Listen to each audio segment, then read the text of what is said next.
Cinema అయితే average. ఏ స్లోగా చెప్తున్నా ఏసి ఎన్ని రివ్యూలు చెప్పండి ఏం చెప్పండి ఎప్పుడైనా సరే.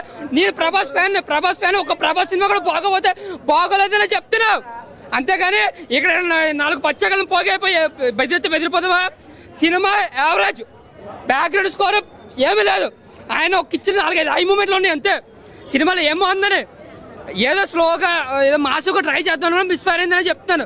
నాకు వంశీ 200 కోట్లు 300 కోట్లు తీసుకోమని మేము డబ్బులు కొనుక్కున్నాం కానీ మా బాధ తెలుస్తుంది. 3 గంటల సేపు 300 రూపాయలు టికెట్ అంటే మాకు తెలుస్తుంది.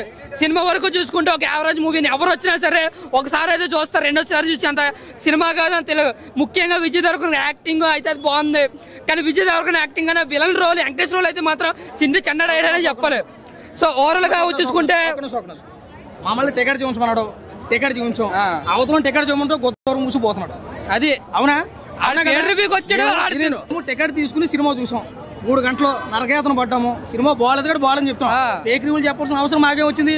అవతల టికెట్ చూపించమంటే షో చేసి దొబ్బేశాడు. మరి అంత 5 స్క్రీన్లు ఫుల్ అయిపోయినాయి. ఫుల్ పిఆర్ ఉంది ఇక్కడ. నేను చెప్తున్నాను కదా 5 స్క్రీన్లు ఫుల్ అయిపోయినాయి. నీకు ఫుల్ పిఆర్ అన్నమాట. ఒక్క ప్రభాస్ సినిమాకే ఇక్కడ ఫుల్ అవుతాయి సినిమా థియేటర్లు. ఇంకే దేని కూడా ఐమాక్స్ లో కింద సీట్లు కూడా అవ్వలేవు. కానీ అలాంటిది ఫుల్ పిఆర్ ఇక్కడ పెట్టారు. ఒకటి కాదు ఇద్దరు కాదు 20 మందిని పెట్టారు ఇక్కడ. అదే ఎవరు కనిపించాలో చెప్తారు. అదే ఎవరు కనిపించిన వాళ్ళు చెప్తారన్న. మనోడికి ఫ్లాప్ అనిపించింది. నాకైతే 2-3 సీన్లు బాగున్నాయి, నాకు బాగా అనిపించింది కాబట్టి నేను యావరేజ్ అన్నాను. దానికి వీళ్ళు కొట్టేసుకుంటే అయిపోదు కదా. సో జెన్యున్ గా రివ్యూ చెప్పాలంటే ఒక యావరేజ్ మూవీ అంతే. ఒక మాస్ కాదు 100 మాస్.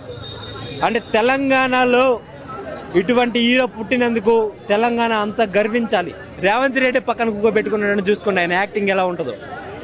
ఇచ్చి పడేశాడు ఈ మూవీ తోటి. అయితే ఒక్క తెలుగులో కాదు, బాలీవుడ్, కన్నడ, తమిళ్, మలయాళం అన్ని భాషల్లో ఇటు కొట్టినాడు. రాయలసీమ యాసలో అయితే చెప్పాలంటే విజయ్ దేవరకొండ ఇటు కొట్టినాడు.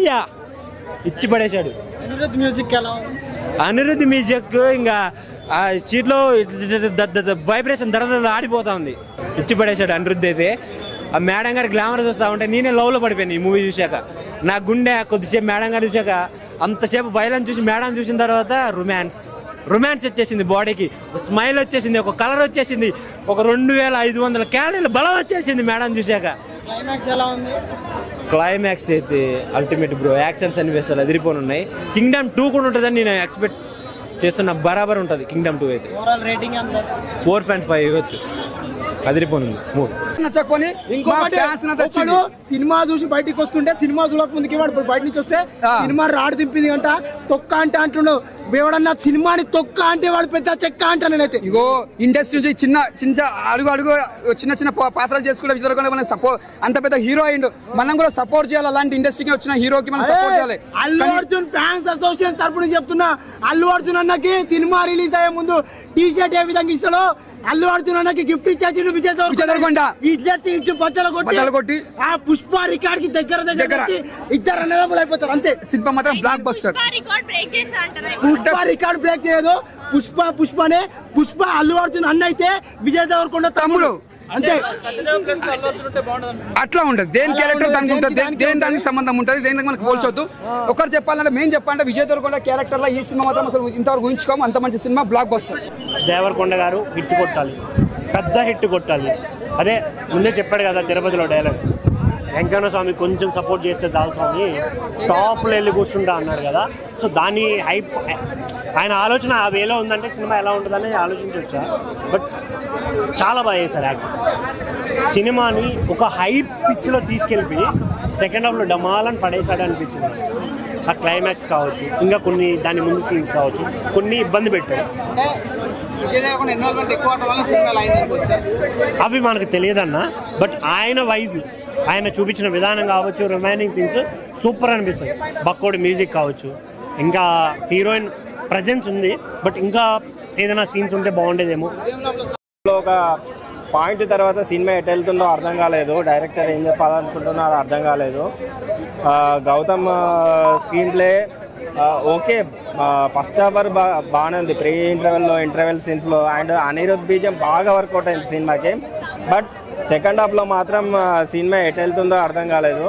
డైరెక్టర్ చేసిన మంచి పని ఏంటంటే సినిమాని లాగ్ చేయకుండా 2.5 అవర్స్లో ఫినిష్ చేశాడు. కానీ నేను ఒకటైతే చాలా డిసప్పాయింట్ అయ్యాను. విజయ్కి మళ్ళీ హిట్ పడుతుందేమో అనుకుని వచ్చాను 5 ఫ్లాప్ తర్వాత. కానీ ఈ సినిమా కూడా నాకు అంత సాటిస్ఫాక్షన్ అనిపించలేదు.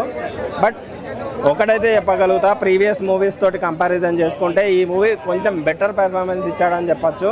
ఎందుకంటే విజయ్ పెర్ఫార్మెన్స్కి ఆల్రెడీ డిసప్పాయింట్ అయి ఉన్నారు.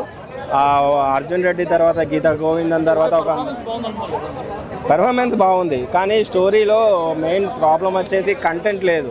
సెకండ్ హాఫ్ మిడ్ పాయింట్ తర్వాత డైరెక్టర్ ఏం చెప్పాలనుకుంటున్నా అర్థం కాదు. అండ్ క్లైమాక్స్ అయితే వరస్ట్ క్లైమాక్స్ అన్న. మొన్న తమ్ముడు సినిమాకి అలానే జరిగింది. తమ్ముడులో స్టోరీ బాగుంది కానీ సెకండ్ హాఫ్ పోగొట్టారు. ఇది కూడా అంతే, స్టోరీ బాగానే ఉంది, ఇంటెన్సిటీ డెప్త్ ఉంది స్టోరీలో. కానీ ప్రాబ్లం ఎక్కడ అంటే ఎండింగ్ అనేది కరెక్ట్ ఇవ్వట్లేదు. ఎండింగ్ పార్ట్ 2కి హింట్ ఇచ్చాడు కానీ పార్ట్ 2 అంత అవసరం లేదు. ఏంటంటే స్టోరీని డ్రాగ్ చేయడానికి ట్రై చేశాడు. మెయిన్ స్టోరీ ఏం లేదు. ఏంటంటే యాక్చువల్గా విజయ్ మూవీలో ఏదైతే కాజ్ కోసం ఫైట్ చేస్తాడో ఆ కాజ్ అనేది ఫెయిల్ అయిపోతుంది యాక్చువల్గా. అంటే అది సక్సీడ్ అవ్వదు. కానీ అది పక్కకు పెట్టేసి మళ్ళీ అసలు టైటిల్కి తగ్గట్టు టైటిల్కి యాప్ చేయడానికి సినిమాని నరేట్ చేసినట్టు అనిపించింది. అది ప్రేక్షకులకు ఆడియన్స్కి కానీ అంత కన్విన్సింగ్ అనిపించదు. ఓవరాల్గా అయితే విజయ్ ఫ్యాన్స్కి కానీ నార్మల్ ఆడియన్స్కి కానీ మళ్ళీ డిసప్పాయింట్ చేశాడు.